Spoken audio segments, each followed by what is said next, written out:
નમસ્કાર, વાયએનએન ન્યૂઝમાં આપનું સ્વાગત છે। સમાચારમાં વાત કરીએ તો વડોદરા શહેર વિસ્તારમાં મહિલા સંબંધિત અત્યાચાર, બળાત્કાર અને છેડતીના દાખલ થયેલ ગુનાઓના આરોપી ઇસમો વિરુદ્ધ કડક કાર્યવાહી કરવા માટે માનનીય પોલીસ કમિશનર શ્રી નરસિમ્હા કુમાર સાહેબ તથા માનનીય અધિક્ષક પોલીસ કમિશનર શ્રી ડોલીના પાટીલ સાહેબ તથા માનનીય નાયબ police commissioner Shri F division Pranav Kataria સાહેબનાઓ સૂચના કરેલ હોય, જે સૂચના આધારે માંજલપુર પોલીસ સ્ટેશનના police inspector Shri L D. Gamara નાઓના માર્ગદર્શન હેઠળ તથા પોલીસ સ્ટાફ દ્વારા માંજલપુર પોલીસ સ્ટેશનમાં ઈવા મોલ ખાતે પરિવાર સાથે ફિલ્મ જોવા તેમજ ડિનર કરવા માટે આવેલા દરમિયાન ભોગ બનનાર સગીર વયની દીકરી વોશરૂમ કરવા માટે ગયેલ અને ત્યારે હાજર આરોપીએ છેડતી કરી આબરૂ લેવાનો પ્રયાસ કરેલ, જે બાબતે ભોગ બનનાર સગીરાએ પોતાની માતાને જાણ કરતા માંજલપુર પોલીસ સ્ટેશન ખાતે આરોપી વિરુદ્ધ ફરિયાદ કરવામાં આવી હતી અને જે બાદ આજ રોજ ગણતરીના કલાકોમાં જ આરોપીને પકડી પાડી કાયદેસરની કાર્યવાહી હાથ ધરવામાં આવી છે।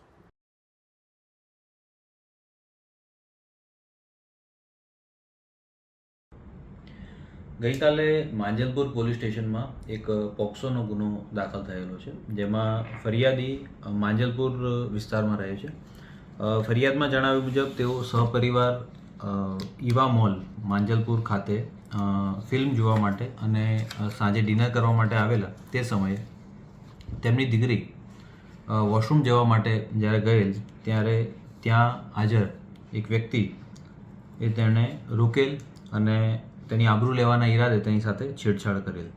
ત્યારબાદ આ દીકરીએ તેની માતાને જણાવતા તેઓ પોલીસ સ્ટેશન આવી ફરિયાદ આપેલ છે, જેમાં ભારતીય ન્યાય સંહિતાની કલમ 74, 75, પેટા કલમ 2 અને પોક્સો ગુનાની કલમ 8 મુજબ ગુનો નોંધવામાં આવેલ છે અને તાત્કાલિક આરોપીની ધરપકડ કરવામાં આવેલા છે।